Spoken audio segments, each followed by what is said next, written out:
Huwag katamaan mo kuha mo. Ganito karami. Meron pa doon na Isonoko. Ito ang Santo Niño Palaboy, Santo Niño de la Suerte na ipinagbabawal ng simbahan. Para sa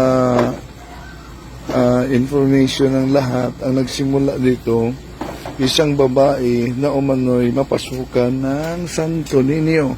Kaya kumakalat itong mga imahe na ito na ipinagbabawal talaga at maraming hindi alam na bawal pala ito. So, ito, ang dami. No? Yung iba na confiscate nilang Father Danny at ang iba ay isinusuko.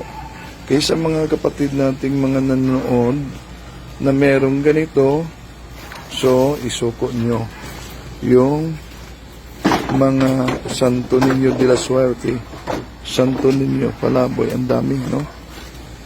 So may gagawing ritual sa pag-dispose ng mga imaheng ito na hindi naman ayon sa liturgy ng ating simbahan.